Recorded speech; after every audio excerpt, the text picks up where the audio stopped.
guys, now last week I showed you guys how to slide a whole yellowtail and the specific applications for that, which is more Transkei, where there's a lot of crabs and pickers and there are bigger sharks to take your bait.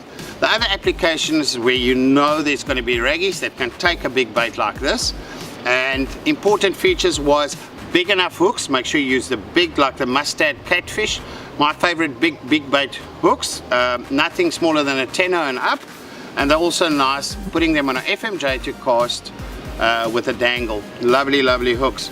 And this I put on Fishmate nylon coated or carbon coated steel, 200 pound up to 400 pound for the bigger fish.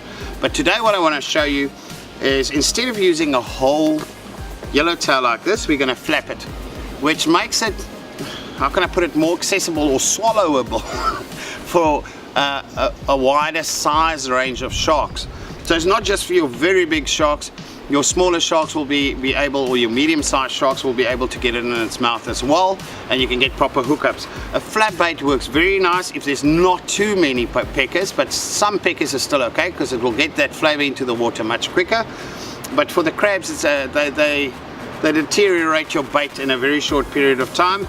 Obviously take a lot longer on the head, which still gives you enough time to get a good pull. But very simple. You're going to decide on the shape you want to flap this, okay? And I would do it nice and streamlined, and I'll cut that whole bottom piece. I'm just going to mark it first.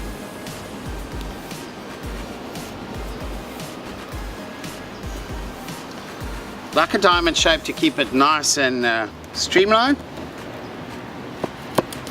Now all this, the meat I'm cutting off, you can still use for fillet baits, which yellowtail makes very nice fillet baits. Getting through the backbone is the most difficult part. This is frozen, but I'm using my Bratty mustard knife, which cuts through anything.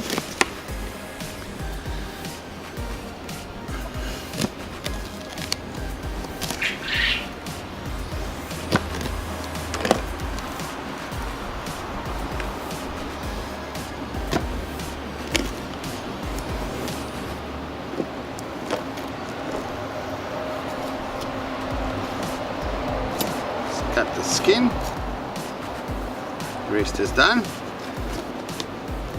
Now there's the bait. You can even slide it like this, but what we want to do, get rid of that.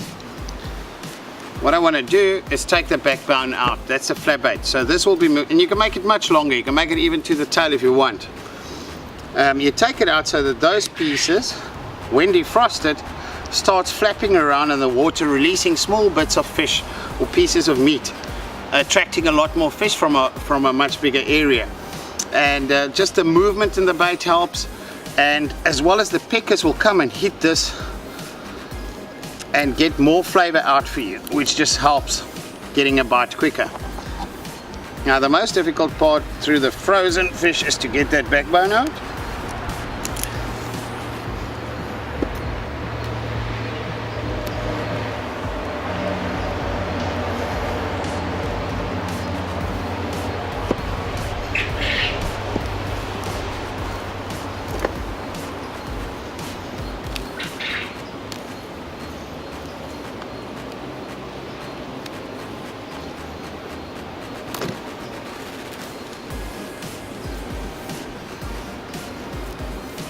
You want to get as close to the head as possible, so I'm pretty much there, and then you just work that whole backbone out. And when this defrosts, it makes two nice flaps that's flapping behind this in the water, and it's giving it movement, and the pickers and everything hits this from every direction, putting all that meat and smell into the water. It will result in getting a bite quicker. Do that with shads, with bonnies, with anything bigger. Well, the bonnies are a bit soft, but with shad, something with a nice tough skin that will hold it together for at least a good while. And then just hooking it up, very simple guys. Again, like I showed with the whole yellowtail, you'll stick it through the lip, and that hook I'll still secure right here with a toothpick and a bead, and that will keep your hook proud, so that which increases your hookup rate drastically. So this is quite an important part of this whole thing, and that you'll just slide. You can obviously use your machita skirts The pink ones is proven to make a difference in bites. If the water is a bit cleaner, even in more murky water, it works.